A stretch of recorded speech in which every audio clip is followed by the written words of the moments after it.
Hi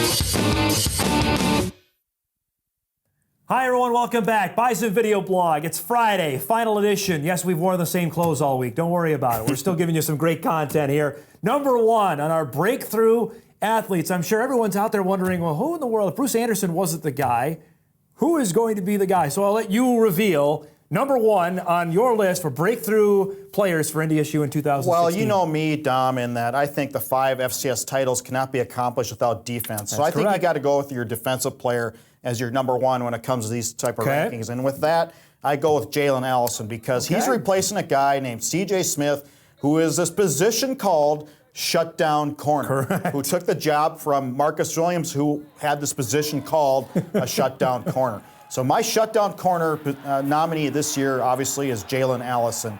He's 6 foot. He's got the size.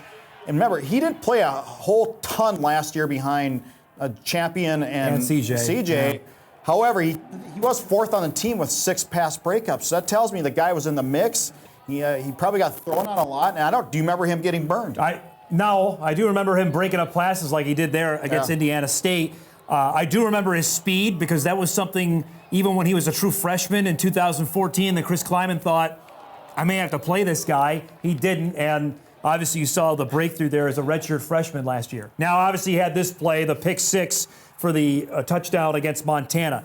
He's coming into a spot now, Jeff. That secondary is super young. Trey Dempsey, as a safety, as a junior, is the elder statesman in there. Because you look at the opposite side of corner, that's another massive question mark because NDSU doesn't know who's going to play opposite Allison when they had against Charleston Southern on August 27th. I wouldn't say super young. I will say young. It's super young. No, it's not. Trey Dempsey's a junior. He's a senior in mentality-wise. Right. He's a leader in that defense. But after that, though, pretty young. Robbie Grimsley, he's a sophomore. He's a sophomore, but again, I think personality-wise and mentality-wise, Robbie Grimsley is beyond his age. So I wouldn't say they're super. You're young, but not super young.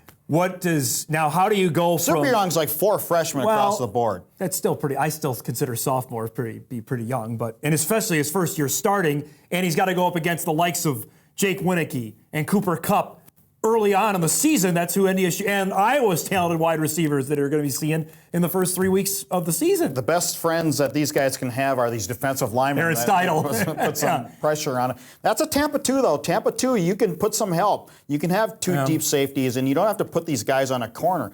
Now, they have in the past, and that's one of the reasons I think they've done so well over the course of these last 5 years, and I think these guys have the ability to do so. Remember last year at Montana when you thought that, hey, the secondary, boy, things couldn't look any worse. Right. And they certainly got better as the season got along. I don't see, there's nothing that tells me that the growth won't be any different this year. Allison has tremendous speed. We've already mentioned that. And considering, I remember Kleiman telling us early in fall camp in 2014, I may have to play him just because of how fast he is. Where do you see now? He was right in the middle. He only had like 20-some-odd tackles and had the interception. What do the numbers need to be like for him to have a successful 2016? You don't want to see him with 70 or 80 tackles. That's not a good sign. It's the shutdown corner sometimes doesn't have the best stats because they don't throw to him. Ask Marcus Williams about that. Right. Although he did have his interceptions. Yeah, those still went down, though, his senior year, too, for Marcus. Because he didn't throw it. Right. Now, if JalenAllison is getting 28 pass breakups, that tells me they're picking on him. Right. And that's probably not a good year. No. Interception-wise, if he gets around probably 4 to 5, you probably think he had a heck of a year for his first year truly starting as a shutdown corner. And he's got...